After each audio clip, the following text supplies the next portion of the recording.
Belasan produk kosmetik baru-baru ini dirazia oleh Badan Pengawas Obat dan Makanan (BPOM). Produk-produk itu diduga mengandung zat kimia berbahaya bagi manusia. Produk ini kita sudah public warning kan pada saat 2 Desember tahun 2012. Tetapi ternyata ini produk-produk ini masih ada dan kita langsung pergi ke tempatnya, dan ini juga online, dan ternyata ada produk yang tidak terdaftar dan mengandung merkuri, mengandung hidrokinon dan juga asam retinoat. Menurut Direktur Yayasan Pemberdayaan Konsumen Kesehatan Indonesia, Marius Wijayarta, walau larangan edar sudah dikeluarkan, nyatanya produk-produk ini masih beredar di pasaran. Sebagian besar dijual melalui internet. BPOM juga dinilai lamban menarik produk-produk berbahaya ini. Kosmetik berbahaya ini kebanyakan adalah produk rumahan, namun dipasarkan secara online dan tidak melalui distributor besar. Harga jualnya bervariasi, mulai dari ratusan ribu hingga jutaan rupiah per buah. 17 produk yang dirazia BPOM sebagian besarnya memang dijual via dunia maya. Di antaranya bermerek Tabita, Krisan, Haifa, dan merek Cantik. BPOM menyatakan, belasan produk ini mengandung merkuri dan hidrokinon yang bisa menyebabkan kanker, gangguan ginjal, dan kerusakan hati. Pihak berwajib diminta lebih sigap dan intens mengawasi peredaran produk-produk berbahaya ini karena mengancam kesehatan warga. Dari Jakarta, Yola Ananda, Yahdin, Metro TV. Ya, pemirsa, banyak perempuan yang rela menghabiskan pendapatannya untuk mengurus kulit wajah. Seringkali mereka mencoba berbagai macam kosmetik yang menjanjikan hasil instan tanpa memikirkan dampaknya. BPOM beberapa waktu yang lalu melakukan razia dan menemukan 17 kosmetik berbahaya dan tanpa izin. Ironisnya lagi, banyak merek kosmetik yang diperjualbelikan secara online. Awas kosmetik berbahaya menjadi topik perbincangan suara Anda malam hari ini, dan di studio sudah hadir Dr. Marius Wijayarto, Direktur Utama Yayasan Pemberdayaan Konsumen Kesehatan Indonesia. Terima kasih Pak Marius sudah hadir di studio kami. Ya, selamat malam. Selamat malam Pak. Ya. Bisa dijelaskan kenapa kosmetik-kosmetik ini dikatakan berbahaya? Kandungan apa sebenarnya yang dimiliki oleh sebetulnya banyak sekali kosmetik ini yang berbahaya? Yang sering terdapat yaitu misalkan merkuri, ya, terus hidrokinon yang terus terang 4%, yang diperbolehkan 2% yang jual beli bebas. Kalau dokter boleh sampai 4%.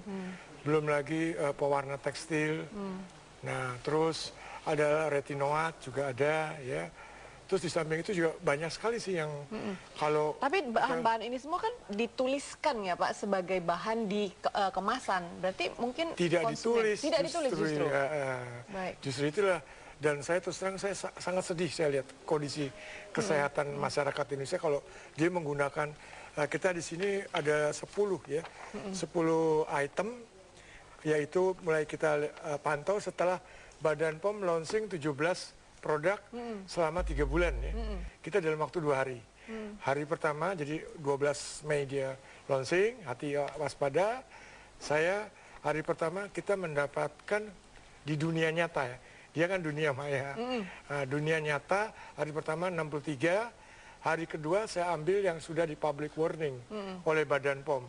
Ternyata bisa dengan mudah di Jakarta aja dapat 23. Pak Dokter dapat kosmetik-kosmetik yang mengandung bahan berbahaya ini di mana? Di pasar, di jadi di sini ya, atau... kita mulai, ini di dunia nyata ya, kita lihat public warningnya POM ya, mulai yang dari tahun 2003 ya, sampai yang sekarang ini ya, mulai dari Pasar Glodok, Blok M, Pasar ASMK, terus juga mall-mall ya, antara lain, baik itu Blok M segala macam ya, dan ini banyak sekali. Jadi kita nggak main dunia nyata lah, karena kita masih hidup di alam kenyataan ya. Ya nanti kalau sudah meninggal mungkin mayat sih boleh ya. Jadi ternyata berbahaya sekali. Harganya juga murah sekali. Jadi Pak Dokter, kalau misalnya saya sebagai perempuan begitu ingin membeli kosmetik, ciri-ciri apa sebenarnya yang perlu saya waspadai? Harganya murah pertama ya. Karena bahan berbahaya kan tidak dituliskan di kemasannya. Belum tentu, kan sifat konsumen di Indonesia ya. Kalau dijual murah pasti nggak laku. Berarti ada yang harganya juga ada yang mahal. Ratusan juga ada. Nah itu biasanya kalau dulu ya kita menganjurkan harusnya sudah terregistrasi di Badan POM ya. Kalau kosmetik kan CD, kalau dalam negeri, kalau yang luar negeri kan CL ya. Tapi dengan sekarang istilah mereka harmonisasi ASEAN, artinya kan dia nggak melakukan uji ya. Jadi hanya periksa dokumen ya. Dengan alasan harmonisasi sekarang begitu banyak ya yang masuk ke sini ya.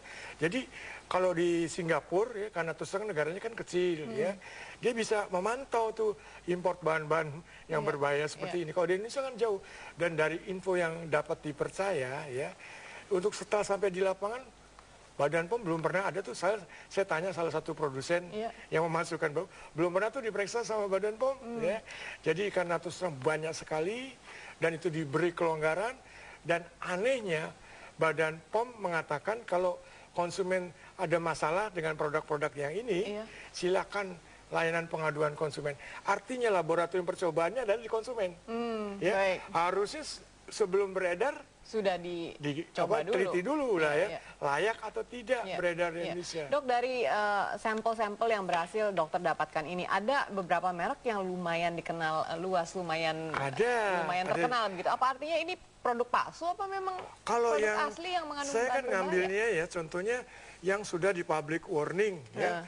Ini nomornya cukup terkenal ya, kita nggak usah sebut mereknya.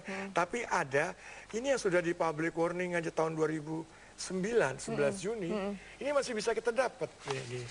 Ini kan di tempat ini pusat perbelanjaan, di mall. Jadi yang 2003 ya masih ada juga ini misalkan. Jadi sudah 10 tahun tidak ini coba diamankan baru, juga. Ya. Nah ini yang sudah di pabrik jelas mengandung hidrokinon, belum lagi yang mengandung merkuri ya.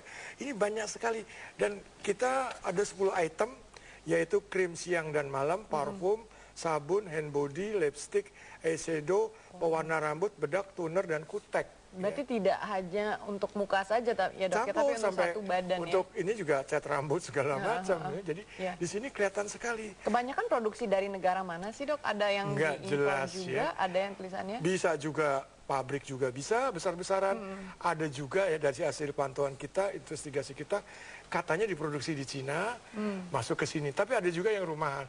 Karena kita beli merkuri ya, itu 25 kilo, saya beli ya sendiri, itu harganya murah. 1.850.000. 25 kilo. Nanti kan dijadikan kecil-kecil kayak begini nih. Ini antara 5.000 sampai 7.500. Jadi berapa ini yang kayak begini?